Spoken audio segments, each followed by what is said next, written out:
Jadi mungkin ya itu salah satu usaha yang ingin beliau tekuni, ya silakan. Dokter tidak ingin ikut campur di bisnis itu. Silakan.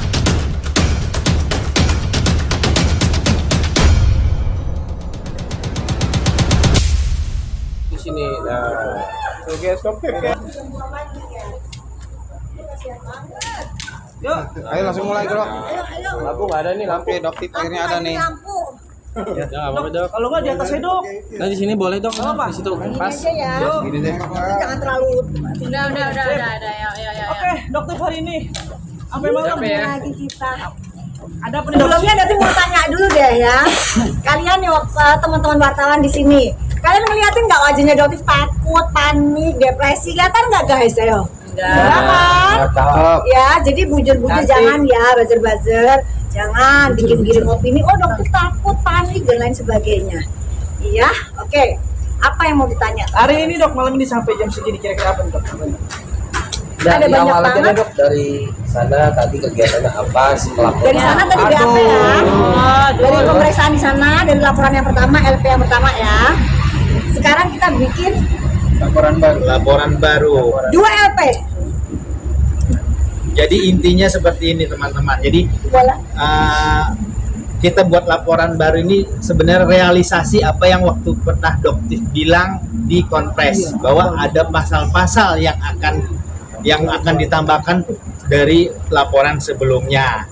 Dan hari ini setelah tadi siang, tadi hari inilah dari pagi kita sudah memberikan keterangan terhadap laporan yang pertama, langsung melanjutkan untuk membuat laporan yang baru ini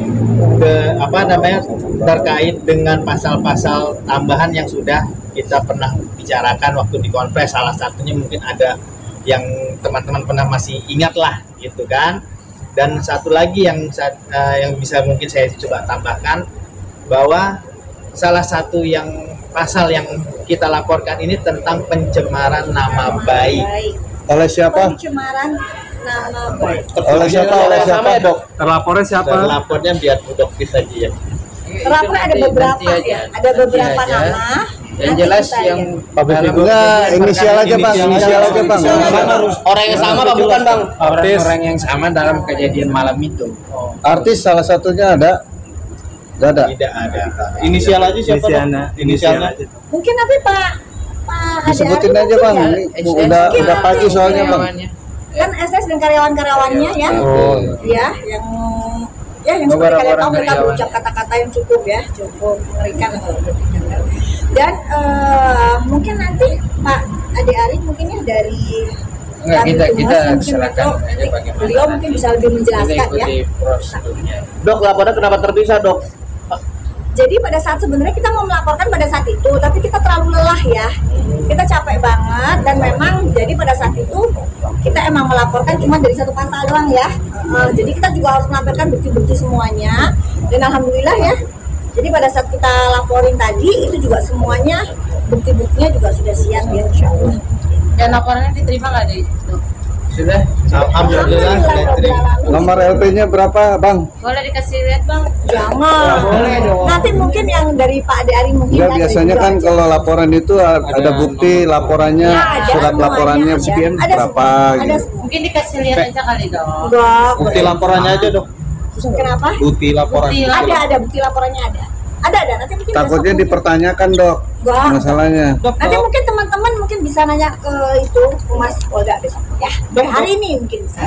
Dok, berarti sedikit mempertegas ini laporannya sebenarnya masih seputaran SS juga ya? Maksudnya yang Kejadian di tanggal 17 Ya. Januari. Iya, betul. Ya, tapi masih laporannya masih sekitaran Masih sekitaran itu.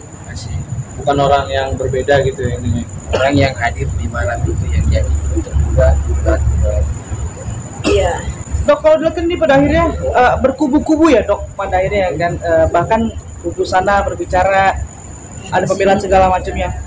Dokter melihat gak sih bahwa hal ini sebetulnya ada sesuatu sebetulnya di balik semua ini gitu, ada tendensi tertentu. Enggak, dokter di sini tidak mau berasumsi, tidak mau beropini, karena selama ini yang dokter sampaikan itu harus by data, fakta by data. Jadi yang dokter sampaikan tidak pernah, oh dokter asumsinya begini, opininya begini, tidak. Dokter tidak pernah mau ke arah situ. Berarti dalam artian dokter ini sebenarnya hanya ingin membuat dunia skincare sehat-sehat dan lebih baik. Dari awal misinya dokter seperti itu, ingin membuat kolam skincare di Indonesia, bisnis skincare di Indonesia menjadi biru lagi, gitu. Yang alhamdulillah sekarang sudah mulai membiru. Dan tidak akan pernah berhenti ya dok?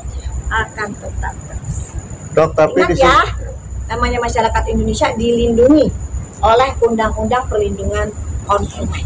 Selama undang-undang itu masih diberlakukan, maka semua warga negara Indonesia berhak untuk berbicara sebagai seorang konsumen. Dok, di sini tapi kan masih ada pro kontra ya terkait dokter sendiri yang review.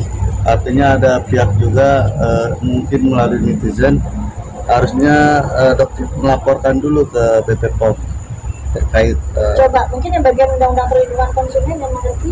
Jadi begini, apa yang dilakukan oleh Doktif ini sebenarnya dilindungi oleh Undang-Undang Perlindungan Konsumen, dan hasil yang direview tersebut disampaikan juga kepada pihak yang berwenang, yaitu BP POM.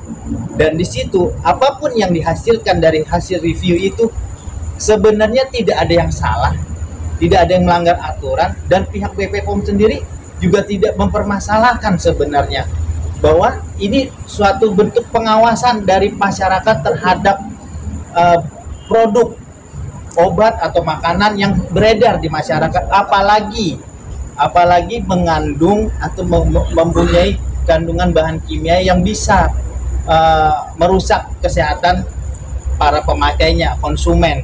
Nah, untuk itu apa yang dilakukan oleh Doktif ini sama sekali tidak ada bertentangan dengan undang-undang ataupun, dan juga aturan BPOM tidak ada sama sekali yang menyebutkan bahwa setiap orang tidak boleh melakukan review.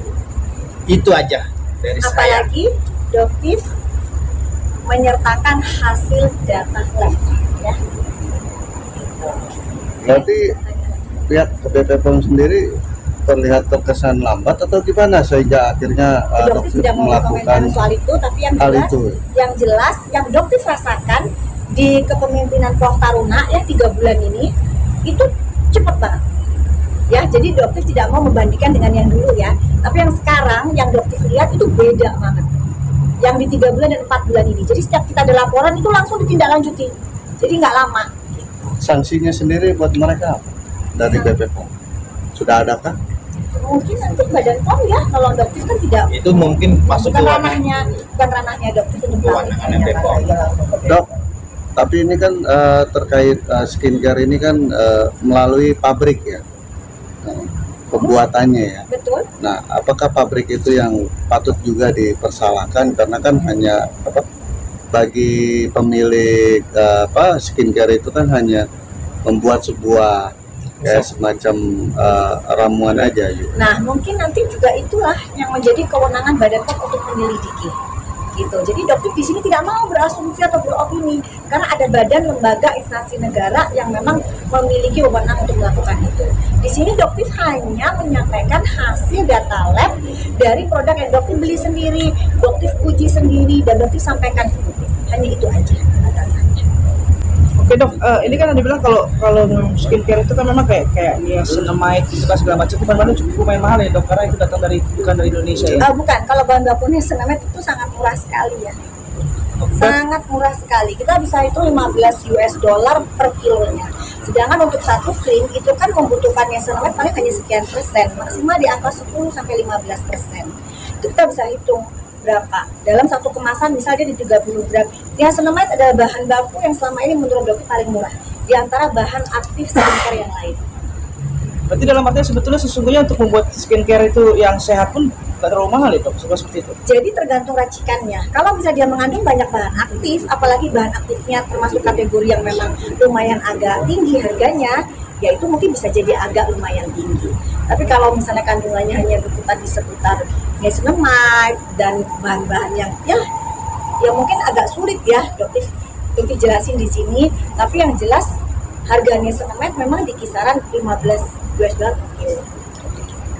Ya. Tapi intinya dokter tidak akan pernah berhenti ya dok untuk membuat dunia skincare lebih baik ya. Iya, insya Allah tidak. Dan mohon doanya ya Mohon doanya juga teman-teman wartawan dan masyarakat Indonesia untuk mengawal ya, betul ya, untuk mengawal kasus ini karena kita melihat emang cepat banget kerjanya. Dok, gimana tapi hari ini yang di sana lagi grand opening, lagi happy, dokter. Nyala. Seperti apa nih dokter?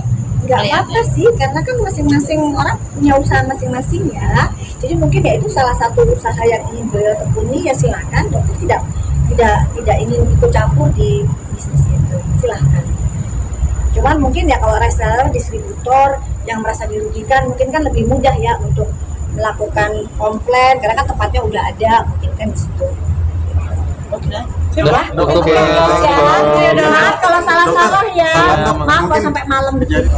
Ya, oke ya. Dan sebelumnya mohon maaf kalau ada salah-salah kata dari kami semua ya. Dan teman-teman harus pulang jam segini ya. Oke. Jangan hilang, Dok. Bang, ini ada 2 laporan. Pasalnya berbeda. Betul. Nah, bisa disebutkan pasalnya apa aja, Bang? Dugaan pencemaran nama Itu baik aja dan dulu ya. Itu yang satu lagi, Bang? Udah itu aja. Udah. Akan Jadi ada memang 2, Pak. nanti mungkin dua kami pasal tunggu itu aja. pasalnya yang berbeda. Oke. Terima kasih, Bang. Dadah. Oke,